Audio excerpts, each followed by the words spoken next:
कानी बहू। किशोरी लाल जी के बेटे राघव की शादी की बात जगह जगह चल रही थी, लेकिन किशोरी लाल जी को कोई लड़की पसंद ही नहीं आती थी।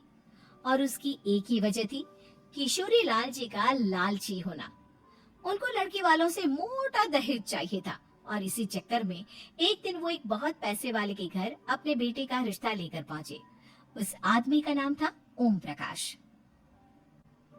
देखे किशोरी लाल जी, मेरी एक ही बेटी है और मेरी सारी संपत्ति जायदाद सब कुछ मेरी बेटी नैना का ही है। पापा, नाम से लगता है बहुत खूबसूरत होगी। कितना अच्छा नाम है ना, नैना। ओ, वैसे बात तो सही है आपकी। अब इतना पैसा है, जमीन जायदाद है, इकलौती बेटी, आप भी क्या करेंगे? सब कुछ उसे ही देंगे ना। बिल्कुल ठीक पहचाना आपने। बस बेटी की शादी और सारी जायदाद उसके नाम। पापा, बिना देखे हाँ कर दीजिए ना। इतना अच्छा रिश्ता फिर कहाँ मिलेगा? माला माल हो जाएंगे हम। मैं अपनी बेटी को बुलाता हूँ। अरे नहीं नहीं नहीं नहीं, आपकी बेटी का नाम नैना है, सुनकर ही लगता है बहुत सुंदर होगी।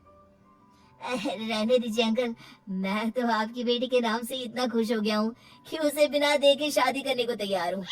अब तो मैं उसका चेहरा सीधे शादी के बाद ही देखूंगा। और इस तरह राघव नैना का चेहरा नहीं देखता और उससे शादी कर लेता है। शादी के बाद अपनी सुहाग रात पर जब राघव नैना का घूंघट उठाकर देखता है तो नैना की आंखें बंद थी। कितने खूबसूरत हो तुम नैना, जरा अपनी आंखें खोलकर मेरी तरफ देखो तो सही। नहीं, मुझे शर्म आती है। अरे, मैंने तुम्हें शादी से पहले भी नहीं देखा, और अब अगर तुम आंखें खोलकर मुझे देखोगी भी नहीं तो मुझे अच्छा कैसे लगेगा? इससे पहले कि नैना अपनी आंखें खोलकर राघव की तरफ देखती, अचानक से लाइट चली गई और राघव नैना को पूरी तरह से देख भी नहीं पाया। अगली सुबह नैना राघव के लिए नाश्ता बनाकर लेकर आई। अरे ये क्या, आधा पराठा सेका हुआ है और आधा बिल्कुल कच्चा। ये तुमने क्या किया नैना? बहू, तुमने क्या आधा पराठा तवे से नीचे लटका कर रखा था, जो आधा सेका है और आधा कच्चा? मुझे जितना दिखेगा उतना ही तो सीखूंगी ना पापा जी। जहाँ जहाँ मुझे नजर आ रहा था वहाँ मैंने सीख लिया, और जहाँ जहाँ नहीं दिखा वहाँ कच्चा रह गया होगा। इसका क्या मतलब है? ये कैसा मजाक कर रही है तुम? अरे बहू, तुमने इतना लंबा घूंघट क्यों लगाया हुआ है? देखो, हमारे घर में बहुओं को बेटी की तरह रखा जाता है, और फिर तुम तो इतना सारा माल लेकर आई हो। देखो, ये घूंघट डालकर रखने की कोई जरूरत नहीं है। हाँ नैना, पापा जी ठीक कह रहे हैं, तुम तो आराम से रहो, अपना ही घर समझो। नैना अचानक से अपना घूंघट उठा लेती है। अरे ये क्या पापा, नैना की तो एक आंख फूटी हुई है। नाम से नैना, लेकिन ये तो कानी बहू निकली। मेरे साथ धोखा हुआ है, धोखा। बिना दिखाए अपनी कानी लड़की मेरे संग ब्याह दी। मुझे कानी भी नहीं चाहिए।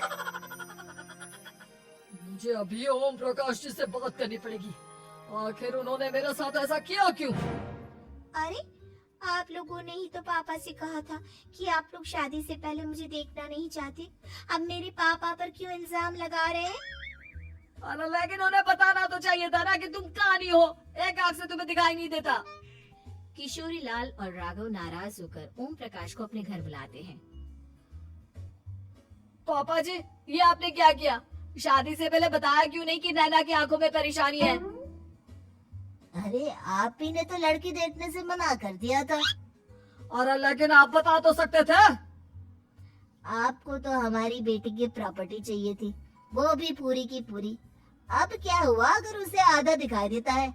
प्रॉपर्टी तो आपको पूरी मिल गई ना। और ये क्या बात हुई? मेरी शादी प्रॉपर्टी से नहीं, आपकी बेटी से हुई है। अब ये तो पहले सोचना चाहिए था, तब तो मेरी प्रॉपर्टी देखकर तुम्हारी जुबान लप लप आ रही थी। लेकिन मैं कानी लड़की को अपनी बीवी बनाकर नहीं रख सकता।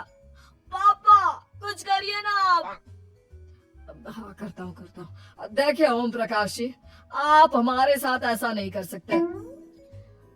और तुम देखो, अगर तुमने मेरी बेटी से शादी तोड़ी ना, तो जो भी प्रॉपर्टी मैंने तुम्हें दी है वो तो पूरी की पूरी वापस ले ही लूंगा, और आधी प्रॉपर्टी तुम्हारी भी लूंगा। अरे मेरी आधी प्रॉपर्टी भला क्यों लेंगे आप? इसलिए क्योंकि मेरी बेटी को आधा नजर आता है और उसकी नजर अभी तक तुम्हारी आधी जायदाद पर ही पड़ी है। अब तुम उसे घर से निकालोगे तो कुछ तो लेकर जाएगी ना। और अगर हम आपकी बेटी को अपने घर की बहू बनाकर रखे तो? तो तुम्हारी पूरी प्रॉपर्टी तुम्हारी ही रहेगी, और जो मैंने तुम्हें दिया है ना, उसमें से बस मैं आधा लेकर जाऊंगा। अरे लेकिन अब आप अपनी दी हुई प्रॉपर्टी में से आधी वापस क्यों लेकर जाएंगे? अगर मैं आपकी बेटी को अपनी पत्नी बनाकर रखने को तैयार हूँ तो? इसलिए ताकि भविष्य में अगर तुम मेरी बेटी को धोखा दो तो उसके पास कुछ तो रहे जो पति का हो। वैसे मेरे पास तो बहुत कुछ है, लेकिन अपने पति की कोई निशानी तो उसके पास होनी चाहिए ना। अब अगर तुमने मेरी बेटी को कहानी कहा तो तुम्हें प्रॉपर्टी भी कहानी ही मिलेगी, पूरी नहीं। जमाए राजा। किशोरी लाल और राघव समझ चुके थे कि वो बुरी तरह फंस चुके हैं और अब उनके पास वहाँ से निकलने का कोई चारा नहीं है। अब समझ में आया ना, लालच बुरी बला होती है। एक तो तुम्हें प्रॉपर्टी मिली, ऊपर से बीवी मिली, उसमें तुम्हें नखरे भी दिखाने हैं। आए बड़े, चुपचाप बैठो तुम। कुछ दिनों के बाद नैना राघव की कार लेकर बाजार घूमने निकलती है और जब कार लेकर वापस आती है, ये क्या? एक तरफ से मेरी गाड़ी पूरी खराब हो चुकी है। लगता है तुमने मेरी गाड़ी को किसी दूसरी गाड़ी के साथ एक्सीडेंट किया है। अरे कितना बड़ा नुकसान कर दिया तुमने बहू। वो क्या है ना पापा जी, मुझे एक आंख से दिखाई नहीं दे रहा था, सामने से गाड़ी आ रही थी। मुझे तो सिर्फ आधा ही दिखाई दिया और वो गाड़ी मेरी कार से रगड़ती हुई निकल गई। अब मैं क्या करूं बताओ? आप इसे ठीक कराने के पैसे कौन देगा? तुम्हारे पापा? तुमने मुझसे इस तरह से बात की? अभी रुको। नैना राघव की शिकायत ओम प्रकाश को कर देती है। देखो राघव, अब जो मेरी आधी प्रॉपर्टी तुम्हारे पास थी ना, उसमें से आधी और मैं लेकर जाऊंगा, क्योंकि तुमने मेरी बेटी को डांटा। अरे नहीं नहीं पापा जी, गलती हो गई, माफ कर दो। गलती की तो कोई गुंजाइश ही नहीं। अगली बार मेरी बेटी को डांटा तो बची हुई आधी में से आधी और ले जाऊंगा। लालच के चक्कर में हम दोनों ने बहुत बड़ी गलती कर दी बेटा। एक तो तुम्हें कानी बहू मिली और ऊपर से जो माल मिला वो भी काना। इस तरह राघव की हर एक गलती पर ओम प्रकाश उसकी प्रॉपर्टी का आधा आधा हिस्सा लेकर अपना सारा माल वापस ले गया और राघव को कानी बीवी से काम चलाना पड़ा। भाई लालच वाकई में बुरी बला है।